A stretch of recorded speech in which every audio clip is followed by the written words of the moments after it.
13 अप्रैल सोमवार एकादशी पर शिवलिंग से यह गुप्त चीज उठा कर ले आना, छप्पर फाड़ कर होगी, धन वर्षा मनोकामनाएं होगी, पूर्ण इतना पैसा आएगा कि गिनते गिनते थक जाओगे। भगवान भोलेनाथ जी और भगवान विष्णु के आशीर्वाद से आपके जीवन में बहुत उन्नति होगी। श्री शिवाय नमस्तुभ्यं महाराज। जैसा कि आप सभी जानते हैं कि एकादशी की तिथि भगवान विष्णु को समर्पित होती हैं, लेकिन इस बार की एकादशी बहुत ही खास है क्योंकि ये सोमवार के दिन पड़ रही हैं। और महाराज आप सभी ये तो जानते ही हैं कि सोमवार का दिन इस हमारे महादेव को समर्पित होता है, इसीलिए इस एकादशी का महत्व कई गुना अधिक बढ़ जाता है। और ऐसी तिथियां साल में केवल एक ही बार पड़ती हैं। ऐसे में यदि इस दिन सभी शिव भक्त भोलेनाथ की विधि विधान से पूजा अर्चना करते हैं तो भक्तों की सभी प्रकार की मनोकामनाएं पूर्ण हो जाती हैं। इसी के साथ महाराज 13 अप्रैल सोमवार एकादशी पर व्रत रखने से भगवान शिव और भगवान विष्णु की विशेष कृपा प्राप्त होती है। साथ ही इस दिन यदि कोई व्यक्ति भगवान भोलेनाथ की थोड़ी सी भी पूजा अर्चना कर लेता है तो उस व्यक्ति के जीवन की सभी मनोकामनाएं पूर्ण हो जाती हैं। उस व्यक्ति के जीवन के हर कष्ट समाप्त हो जाते हैं और उस व्यक्ति के जीवन में धन प्राप्ति के सभी रास्ते खुलने लगते हैं। तो चलिए वीडियो को शुरू करते हैं, लेकिन उससे पहले अगर आप भी चाहते हैं कि भगवान भोलेनाथ का आशीर्वाद आपके ऊपर सदैव बना रहे तो इस वीडियो को एक लाइक करें और चैनल को सब्सक्राइब करके कमेंट में ओम नमः शिवाय या हर हर महादेव जरूर लिखें। तो महाराज आज हम जानेंगे कि आपको 13 अप्रैल सोमवार एकादशी पर भगवान भोलेनाथ के मंदिर जाकर के कौन सी वस्तुएं भोलेनाथ को अर्पित करना है और वह कौन सी गुप्त चीज है जिसे आपको सोमवार एकादशी पर शिवलिंग से उठाकर लेकर के आनी है, जिससे कि आपके घर से दुख दरिद्रता और सारी परेशानियां हमेशा के लिए समाप्त हो जाए और आपके घर में हमेशा ही सुख समृद्धि और सौभाग्य बना रहे।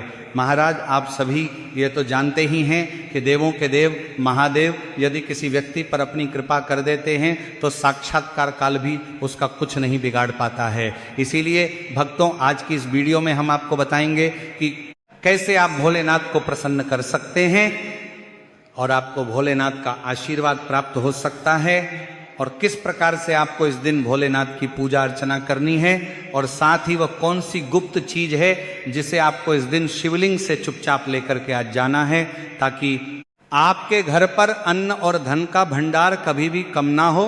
देखिए महाराज आपके जीवन में चाहे कितनी ही बड़ी परेशानी हो, कितनी ही बड़ी दिक्कत क्यों ना हो, मान लीजिए यदि आपके जीवन में बहुत अधिक धन की समस्या है, आप नौकरी की प्राप्ति के लिए बहुत ही ज़्यादा परेशान हो चुके हैं, आपके शत्रुओं ने आपको घेर लिया है, संतान की प्राप्ति आपको नहीं हो पा रही है, तो एक बात का ध्यान रखिएगा कि यदि आप भी 13 अप्रैल सोमवार एकादशी पर यदि भगवान शिव से जुड़े कुछ उपाय कर लेते हैं तो फिर आपकी चाहे कितनी ही बड़ी मनोकामना हो, कितना ही बड़ा कष्ट हो, वो खत्म हो जाता है और आपकी हर मनोकामना पूर्ण हो जाती है। मान लीजिए यदि आपके ऊपर कोई दोष लगा हुआ है, जैसे वास्तु दोष, शनि दोष, पितृ दोष या कोई भी दोष लगा हुआ है, तो आपको सोमवार एकादशी पर यह गुप्त चीज शिवलिंग से लेकर के आ जाना है। आपके जीवन से सारी परेशानियां दूर हो जाएगी और आपके जीवन में धन आने के सारे मार्ग खुल जाएंगे। महाराज एक विशेष बात का हमेशा ध्यान रखें कि जब भी हम भगवान भोलेनाथ की पूजा करते हैं तो हमें धैर्य रखना चाहिए, विश्वास रखना चाहिए और श्रद्धा के साथ भगवान भोलेनाथ की पूजा करनी चाहिए, क्योंकि भगवान भोलेनाथ बहुत ही भोले हैं। वह किसी भी व्यक्ति की थोड़ी सी ही पूजा से, साधना से तुरंत ही प्रसन्न हो जाते हैं। इसीलिए 13 अप्रैल सोमवार एकादशी पर कुछ ऐसी चीजें हैं जो आपको अवश्य पता होनी चाहिए, क्योंकि इस दिन यदि आप भगवान भोलेनाथ के सामने पूजा करने जा रहे हैं और मान के चलिए यदि आपने अगर कोई गलती कर दी तो भगवान भोलेनाथ आपसे क्रोधित हो जाएंगे और आपने सही तरीके से पूजा की होगी तो साक्षात आपको भगवान भोलेनाथ उसी दिन आशीर्वाद दे देंगे और इसके के बाद आपके जीवन में कभी कोई परेशानी नहीं आएगी। तो महाराज आपको हम वो सभी चीजें बताने वाले हैं, इसलिए आपको सभी इस वीडियो में अंत तक बने रहिए। तो महाराज ध्यान दीजिए, सोमवार एकादशी पर सबसे पहले तो आपको भगवान भोलेनाथ के मंदिर जाना होगा और ये जितने भी उपाय आपको बताए जाएंगे ये आपको भगवान शिव के मंदिर में ही करने होंगे। देखिए, अक्सर कई भक्तों का प्रश्न होता है, गुरुजी हमारे घर पर शिवलिंग है क्या, हम घर पर पूजा नहीं कर सकते? तो इसका उत्तर है नहीं। इस उपाय के लिए आपको मंदिर जाना पड़ेगा, क्योंकि मंदिर का जो शिवलिंग होता है और जो घर का शिवलिंग होता है इसमें बहुत ज़्यादा फर्क होता है। जो मंदिर का शिवलिंग होता है और इसकी जो शक्ति होती है वो आपके घर के शिवलिंग से करोड़ों गुना ज़्यादा अधिक होती है। इसमें ऐसी सकारात्मक ऊर्जा होती है जिसके सामने अगर आप थोड़ी सी पूजा करते हैं तो तुरंत ही उसका फल आपको मिलता है और आपके जीवन की हर परेशानी चली जाती है। तो आपको जितने भी आज उपाय बताए जा रहे हैं आपके जीवन की परेशानी को खत्म करने के लिए, आपकी मनोकामना पूर्ति के लिए, तो इन उपायों के लिए तो आपको मंदिर जाना पड़ेगा। और 13 अप्रैल सोमवार एकादशी की तिथि भी पड़ रही है, तो ये दिन ऐसा है, इस दिन अगर आप मंदिर जाकर के भगवान भोलेनाथ की पूजा आराधना कर रहे हैं तो मान के चलिए आपके जीवन में कभी कष्ट आ ही नहीं सकता। पूरे साल आपके घर पर अन्न धन का भंडार भरा रहेगा। तो आपको क्या लेकर जाना है वो आपको नोट कर लेना है, क्योंकि भक्तों अगर आपने एक भी गलती कर दी तो आपकी पूजा संपन्न नहीं मानी जाएगी। तो महाराज सबसे पहली जो वस्तु है जो कि आपको शिव मंदिर लेकर के जाना है वह है एक लोटा जल। अब महाराज यहाँ पर कई लोगों का प्रश्न रहता है कि गुरुजी जल जो है वह तो शिवालय में भी मिल जाता है, शिव मंदिर में मिल जाता है, तो क्या जल मंदिर से ले सकते हैं? तो इसका जवाब है नहीं। आपको ये जो जल है इसे अपने घर के रसोई घर से ही लेकर के जाना है। अब महाराज इसका भी एक कारण है घर से, इसलिए आपको जल ले जाना है ताकि आपके घर का जो जल आप लेकर जा रहे हैं भगवान भोलेनाथ पर चढ़ाने के लिए, उसी जल के द्वारा आप भगवान से जुड़ जाएंगे। उस जल के द्वारा आप भगवान को अपनी सभी परेशानियां बता देंगे और उस जल को जैसे ही भगवान भोलेनाथ पर आप चढ़ाएंगे अपनी समस्याओं को बताते हुए वह समस्या आपकी खत्म हो जाएंगी। इसलिए घर से ही आपको एक लोटा जल लेकर के जाना है। के साथ महाराज जो जल आप लेकर के जा रहे हैं उसमें आप चाहे तो 1 से 2 बूंद गंगा जल की भी डाल सकते हैं, क्योंकि गंगा जल से युक्त जल समर्पित करने से भगवान शिव हमसे बहुत अधिक प्रसन्न होते हैं। अब महाराज इसी के साथ में आपको एक प्यारी सी और एक सुंदर सी बेल पत्र भी लेकर के जानी है। बेल पत्र को लेते समय ध्यान रखें कि यह कहीं से भी टूटी हुई या फिर खंडित नहीं होनी चाहिए। इसी के साथ में 13 अप्रैल को है सोमवार एकादशी, तो इस दिन आपको बेल पत्र के वृक्ष से बेल पत्र को तोड़कर नहीं लाना है, क्योंकि ऐसा करना भगवान शिव को क्रोधित भी कर सकता है। इसीलिए आप यदि हो सके तो 1 दिन पहले ही बेलपत्र तोड़ के ला सकते हैं, या फिर आपको शिवलिंग पर चढ़ा हुआ बेलपत्र शुद्ध जल से धोकर उसका प्रयोग कर लेना है। अब अगली जो वस्तु है वह आपको लेकर आपके जानी।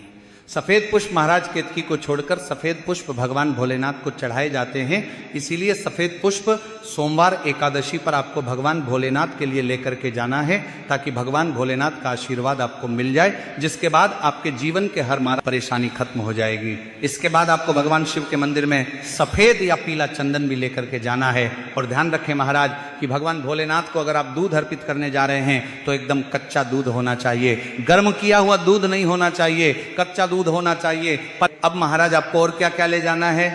देखिए, अगर आप चाहते हैं कि आपकी हर मनोकामना पूरी हो तो एक छोटा डिब्बा लीजिए, उसमें काली मिर्च भर कर ले जाइए। देखिए, बहुत ध्यान से सुनिए जितनी आपको बातें बताई जा रही हैं। एक डिब्बे में काली मिर्च भर के एक लाल कपड़ा लीजिए, उसमें लौंग कपूर रखें और इसको मौली धागे से बांध करके आपको अपनी जेब में रख के ले जाना है। सिर्फ इतनी चीज आपको ले जानी है सोमवार एकादशी के दिन। अब महाराज आपको पूजा कैसे करनी है इसे भी ध्यान से सुनिए, और जितनी भी चीजें आपको बताई जा रही हैं इन चीजों को आपको ले जाना है और शिवालय से वापस लेकर के आना है अपने घर पर, ताकि आपको धन की प्राप्ति हो सके और आपकी कोई भी मनोकामना हो वह पूर्ण हो जाए।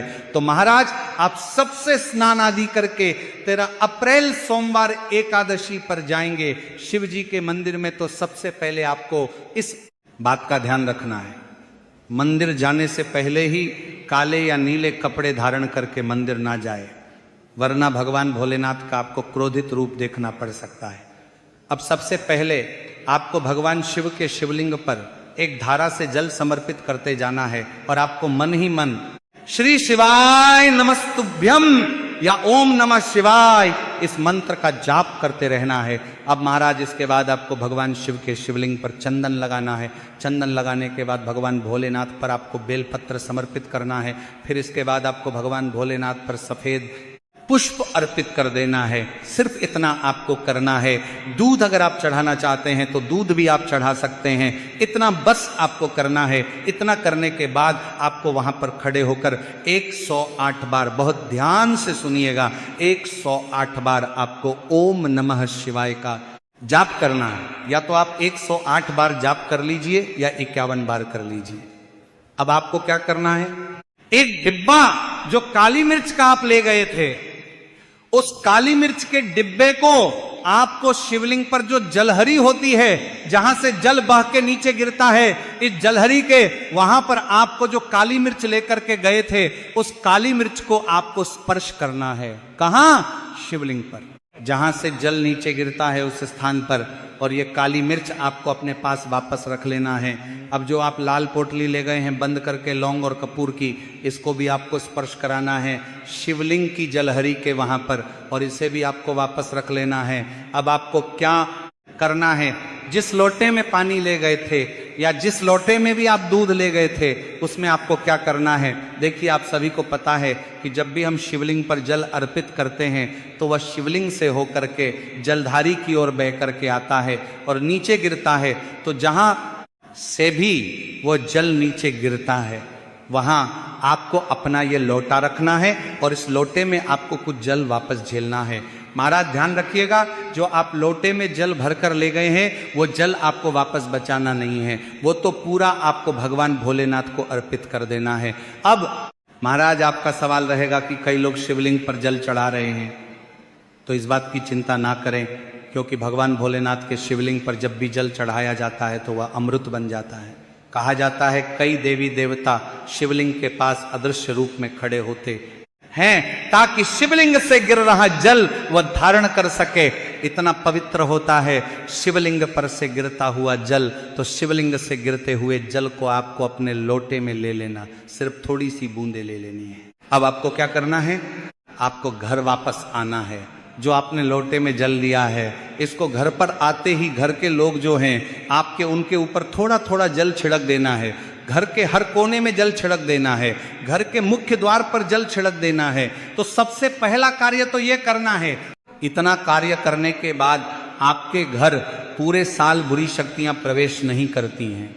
यानी कि यदि आपके घर पर कोई काला जादू, काली विद्या करवाने की कोशिश करेगा तो आपके घर पर नहीं कर पाएंगे।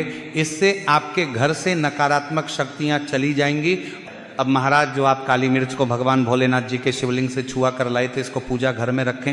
ये जो काली मिर्च का डिब्बा है आपके पास, इसे कभी भी आप किसी शुभ कार्य के लिए निकले, जैसे कि मान लीजिए आप बिजनेस मीटिंग के लिए जा रहे हैं, नौकरी की प्राप्ति के लिए जा रहे हैं, तो इस काली मिर्च को अपने शुभ कार्य को करने से पहले अपने मुख्य द्वार पर रखें और इसे कुचलते हुए जाए। ऐसा करने से आपको आपके काम में जो भी बाधा आने वाली होंगी वह बाधाएं भगवान भोलेनाथ के आशीर्वाद से अपने आप ही हट जाएंगी और आप जिस कार्य के लिए भी जाएंगे उस कार्य में आपको सफलता मिलेगी और आपको भगवान भोलेनाथ का साक्षात आशीर्वाद मिलेगा सोमवार एकादशी के दिन, और आपके जीवन से हर परेशानी चली जाएगी। इसी के साथ सोमवार एकादशी की रात आप अपनी सभी प्रकार के बुरी अनिष्ट शक्तियों से छुटकारा पा सकते हैं।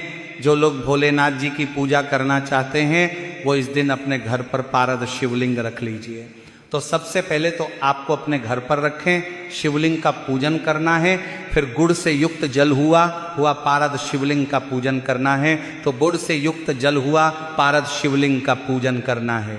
पंचामृत हुआ, इससे आप इस दिन भोलेनाथ का अभिषेक कीजिए। दूध, दही, घी, शहद, शक्कर पंचामृत बना करके अभिषेक कीजिए। इसके बाद महाराज फिर भोलेनाथ का श्रृंगार कीजिए, चंदन चढ़ाए, अक्षत चढ़ाए, जनेऊ अर्पित कीजिए। थोड़ा सा चंदन का इत्र, क्योंकि चंदन का इत्र विशेष रूप से शिव शंभू को बहुत प्रिय है, तो वह आप अर्पित कीजिए। उनके पसंदीदा पुष्प चढ़ाएं, आंकड़े की माला से उनका श्रृंगार कीजिए। साथ ही कनेर के पीले या सफ़ेद पुष्प चढ़ाएं। कमल हुए, गुलाब हुए, बेल हुई, ये फूल उनको बहुत प्रिय है, ये अर्पित करें और 5 बेलपत्र अवश्य चढ़ाएं।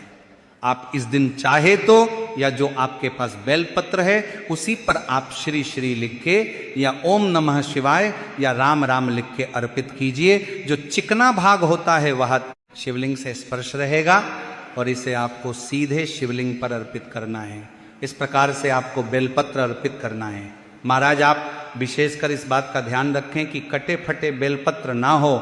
जो व्यक्ति अधूरी चीज भगवान को अर्पित करता है तो उसे भी कटे फटे पत्तों की तरह ही कटा फटा फल ही प्राप्त होता है। इसीलिए कभी भी अपूर्ण सामग्री अर्पित ना करें। इसीलिए महाराज कहते हैं कि जब भोलेनाथ ने गले में विष धारण किया था तो आदि शक्ति मां के कहने पर देवताओं ने भगवान शिव के सिर पर भांग धतूरा बेलपत्र आदि रखा और निरंतर जल अभिषेक किया था, जिसकी वजह से उनके मस्तिष्क का ताप कम हुआ था और उस समय से ही भोलेनाथ को भांग धतूरा चढ़ाया जाता है। और यह बात भोलेनाथ के भक्तों में बहुत कम लोगों को ही पता है कि इसी कारण शिवलिंग पर भांग धतूरा चढ़ाया जाता है।